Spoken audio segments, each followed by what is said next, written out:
கிறிஸ்து இயேசுக்குள்ளான உங்கள் அனைவருக்கும் சமாதானம் உண்டாவதாக. இன்றைய தியானத்திற்காக எடுத்துக்கொள்ளப்பட்ட வேதவசனம் ஆதியாகமம் 16:13.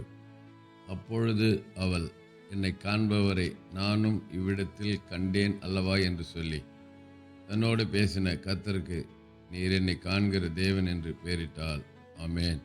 இந்த சம்பவம் என்னன்னு சொல்லி பார்க்கும்போது, ஆபிரகாம் சாராளுக்கு குழந்தை இல்லை.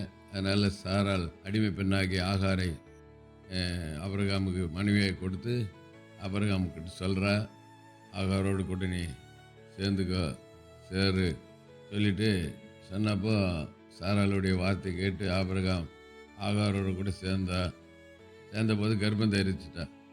கர்ப்பம் தரிச்சதை கண்டு ஆகார் தன் நாச்சியாரை கர்ப்பமா என்றா, ஏளனமாக பார்க்குறா, கேவலமாக பார்க்குறா.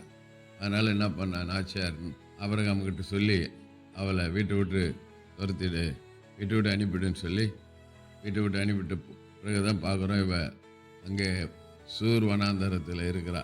சூருக்கு போகிற வழியில் இருக்கும்போது தான் நீரூற்றண்டில் தூதன் கண்டு ஆகார்கிட்ட பேசுகிறாரு. ஆகாரே, எங்கேருந்து வர, எங்கே போகிற சொல்லி கேட்கும்போது அவர் சொல்ல, நான் என் நாச்சியாராக சாராயை விட்டு ஓடி போகிறேன் என்று. தூதன் சொல்கிறான், நீ போய் அவளுக்கு அடங்கிரு, நாச்சியார் அன்றைக்கு போய் அவள் கையின் கீழே அடங்கிரு சொல்லிட்டு அப்புறம் சொல்கிறாரு, சந்ததியை மிகவும் பெருகு பண்ணுவேன், எண்ணி மொழி இதுதான் இருக்கும், நீ கர்ப்பவதியாக இருக்கிற ஒரு குமாரனை பெறுவேன், உன் அங்கலாப்பை கேட்டபடினால அவனுக்கு இஸ்மாயில் பேர் விடுவேன். இப்படி சம்பாஷணை பண்ணுறாரு. சொல்லிட்டு தான் பேசும்போது தான் அவர் சொல்கிறார், கர்த்தருக்கு நீர் என்னை காண்கிற தேவன் என்று பெயரிட்டார். ஆகவே இதிலிருந்து நாம் என்ன நினைக்கிறோம், என்ன கற்றுக்கொள்கிறோன்னு சொன்னால், நம்ம ஆண்டுடைய பார்வையில் இருக்கிறோம், நம்ம தப்ப முடியாது. 139 சங்கத்தில் முழுவதும் படிச்சிங்கன்னா நல்லா தெரியும். ஆகவே கர்த்தருடைய கண்கள் எவ்விடத்துலேருந்து நல்லவரை தீய நோக்கி பார்க்க சொல்கிறார் ஒரு இடத்துல. இன்னொரு இடத்துல கர்த்தருடைய கண்கள் பூமி எங்கும் உலாவி கொண்டிருக்க சொல்கிறார். அவருடைய பார்வைக்கு மாறவே நாம் பார்க்க முடியாது.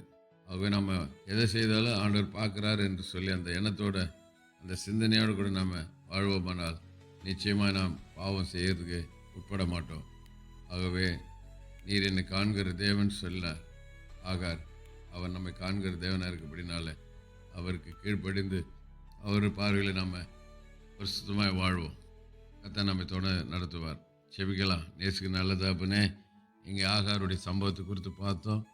ஆகார், உமக்கு நீர் என்னை காண்கிற தேவன் என்று சொல்லி பேரிட்டாலப்பா, நீர் எங்களை காண்கிற தேவனாக இருக்கிறதுக்காக நன்றி. உங்களுடைய பார்வைக்கு மறவே நான் எங்கே போவேன்னு சொல்லி சங்கீதக்காரர் சொன்னது போல் பார்வைக்கு தப்ப முடியாது. எனவே எங்கே இருந்தாலும் எப்படி இருந்தாலும் பரிசுத்தமாய் உமக்கு பிரியமாய் வாழ பேச உதவிச்சு இயேசு நாமத்தில் ஜீவிக்கிறோம் நல்ல பிதாவே, ஆமேன். நம்முடைய கர்த்தரும் இரட்சகருமாகிய இயேசு கிறிஸ்துவின் கிருபையிலும் அவரை அறிகிற அறிவிலும் வளருங்கள்.